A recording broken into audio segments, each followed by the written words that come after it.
want to thank everybody here that has worked for Farm Bureau in the past year, the home office, the field staff, for their dedication, their hard work to our organization. We've got agents, we've got customer service representatives, home office staff. Would everybody that works for Farm Bureau please stand and be recognized? Please give them a nice round of applause.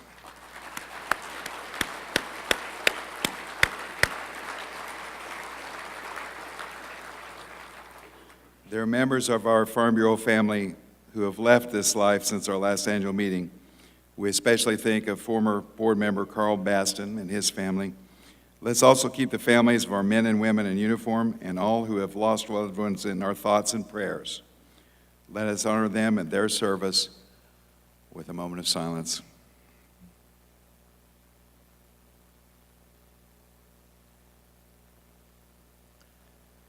Well, welcome again to the 100th annual meeting of Missouri Farm Bureau.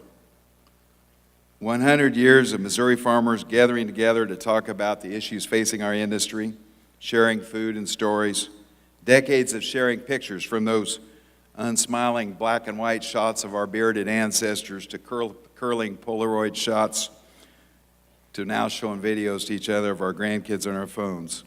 100 years of resolutions, contests, speeches from politicians, elections for the board, 100 years of queens, ambassadors, FFA jackets, delegate sessions. Moments do matter. I was combining this fall and got a call on my cell phone, and it was from Dr. Wayne Smith. Is Dr. Smith here? Just wave at the crowd. Longtime county president, Sullivan County, and he wanted to tell me his moment, and I'm sure all of you have had that experience over the last 2 days. People you haven't seen for a while, and they've come and talk about their moments with Farm Bureau. His moment was he's a veterinary, returned from a late night call, and Vic Gray, who's a name you'll all remember, Vic Gray was in his front yard, and he said, Dr. Smith, and he said, yes, and he says, Sullivan County has not had an annual meeting in 5 years. They don't have a president. He said, you're the new president. And it was great to see Robert J. Hughes, and as you know, we've had a tremendous amount of leadership come out of Sullivan County over the years. It goes back to Dr. Gray, Dr. Smith, but that's happened in so many counties. One person or another person whom we all remember has gotten a county active, has made it active, has been the leader that's gotten it started. That's what we're doing here. Those moments are what we're remembering as we go through our annual meeting. Did I mention food? For those of you who've had the chance to look over the fine Farm Bureau history prepared by our public affairs staff, you'll notice my favorite story of all. At that first annual meeting in Slater, Missouri, there was 34 voting delegates. But when they had a dinner later that night, 300 people showed up for the free food. If Farm Bureau has a first principle, it's that we exist to make farmers' lives better. And we've known since that very first meeting that our lives are better if we've got plenty to eat. Come to think of it, that's what agriculture is all about, making sure that everybody has plenty to eat. That's a pretty good practice for an organization that wants to last 100 years, and it's a tremendous accomplishment for our industry. Now, if you'll pardon me, I'm going to get a little personal, because to me, to think about 100 years of agriculture, 100 years ago, what happened 100 years ago, is to remember my grandfather, who was starting his farming career shortly after Farm Bureau was organized. When he started farming, he used mules, he shucked corn by hand, and he actually spent one summer on a wood cutting crew, or one winter, and lived the whole winter in a tar paper shack made by wrapping tar paper around 4 hitch posts. Finished his farming career driving an 8-row combine, harvesting as much corn in a few minutes as he could all day as a young man. The poverty he lived through in the Depression led him to a life of savings and worry about the future, but it also saw him reach a level of economic comfort that would have seemed unattainable to him in 1915 or during those Depression years.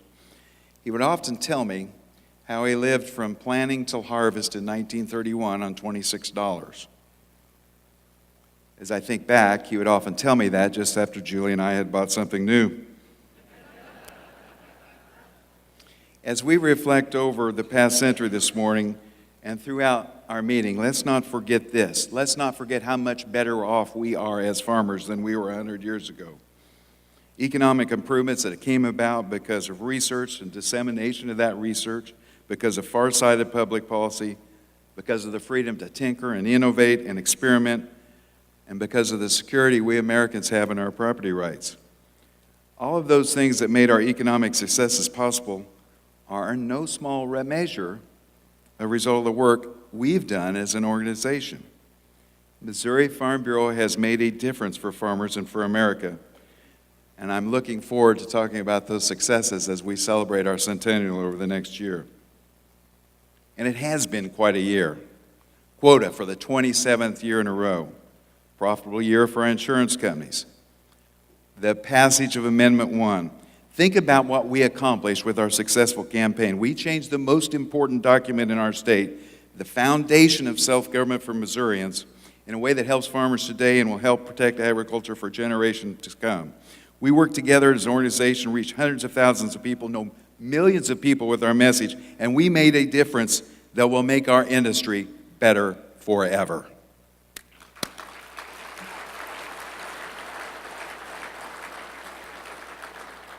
The campaign was successful because of all agriculture, all farm groups in the state worked together.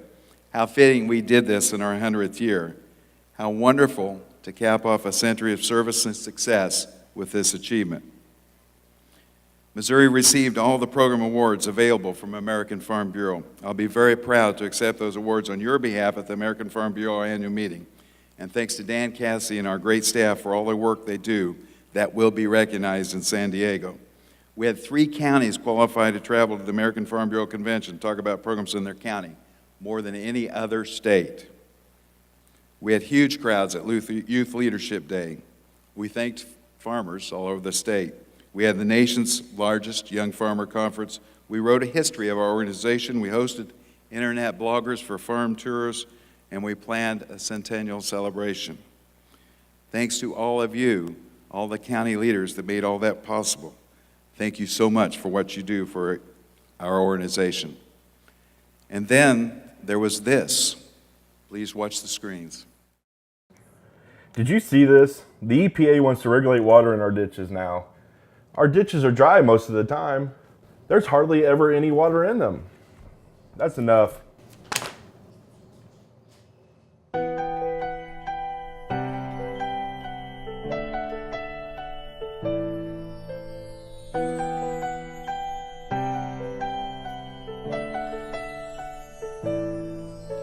This ditch is dry on my farm today, not a puddle anywhere.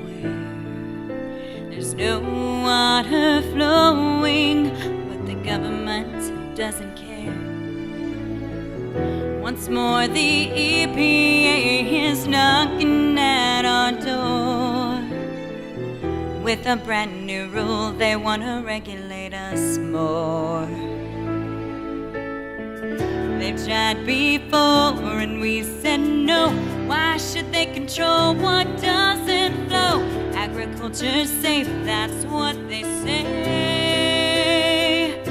It's what they always say. That's enough, that's enough. Can't take away anymore. That's enough, that's enough. The EPA and the Corps, they will try to justify, but we won't back down. Don't need more government anyway. That's enough, that's enough. No more power plays. That's enough, that's enough. We won't back away. What can we do to ditch the rule? Tell the EPA.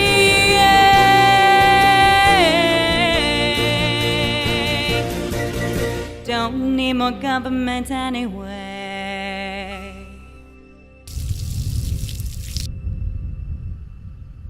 Again, thanks to Andy and, yeah.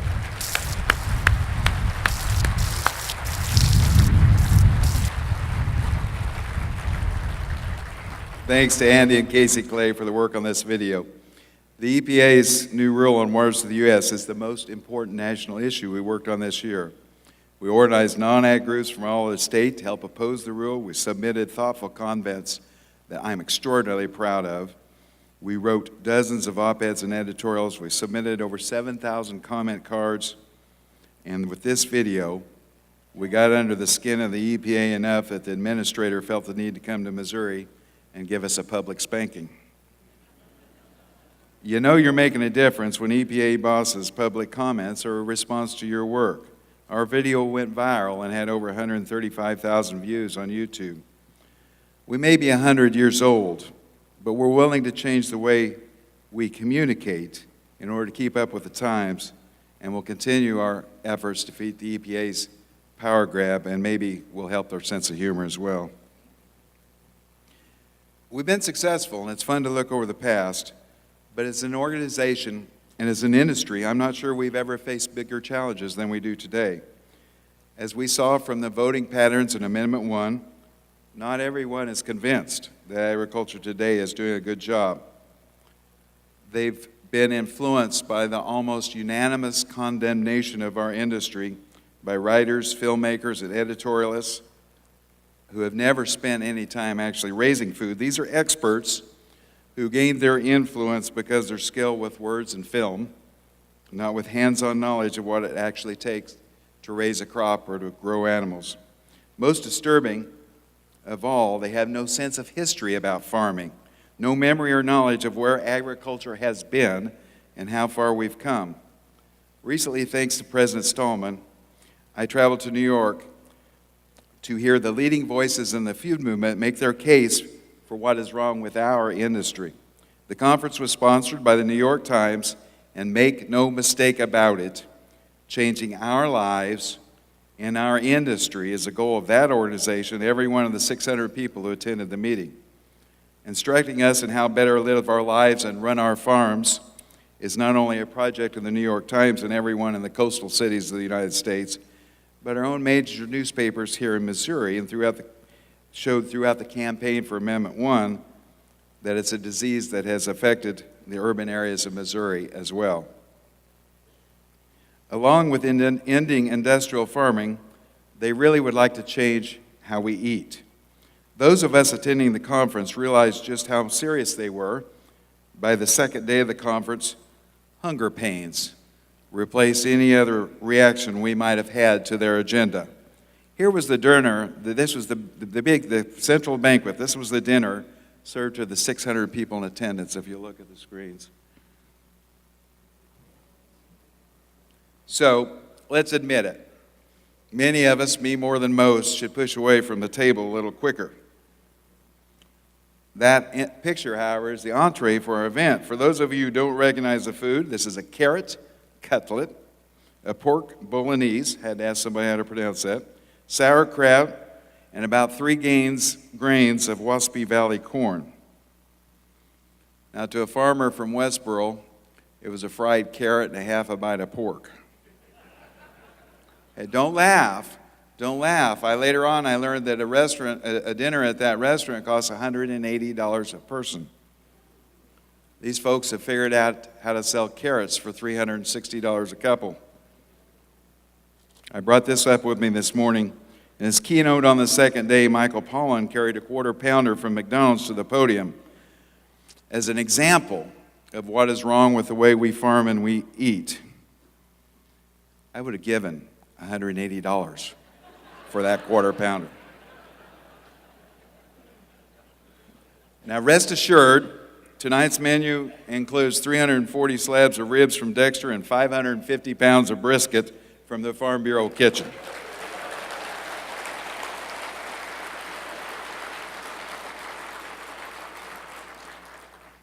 If you watch the screens for just a second, this short film clip will give you a flavor of what we learned. So that's a pretty clear challenge to our organization, our industry. How do we respond? Are we, as every speaker at that conference argued, past our sell-by date as an industry? Is our method of farming too expensive to the environment and people's health, too unsustainable to survive? I think you would agree with me that the answer to all those questions is a resounding no. Since our critics have no sense of history, no idea about the past, perhaps our centennial celebration is a pretty good way of reminding people what the past was like. As we remember and celebrate the past, let us never forget that the future of Farm Bureau is in large part going to involve telling people about our industry with an intensity and a sense of purpose even greater than the way we've done it for the past 100 years. When we as farmers think about what has changed in agriculture in the last 100 years, we talk about increased yields, replacing horses with tractors, how much more efficient we are in the use of labor, land, or other inputs. We compare corn pickers to combines, 2-row listers to 24-row planters, or talk about the increase in weaning weights or the number of pigs per litter. We might even brag a little bit about how each farmer feeds 155 people, and we all know that Americans spend less than 10% of their income on food compared to around 40% of their income when Farm Bureau was organized. These things are all extraordinarily important, and they are how we measure change, how we connect the memories of our grandfathers and our fathers to the farming we know today. It is good that consumers spend less on food, freeing up income for medical care and education and cable TV and car insurance.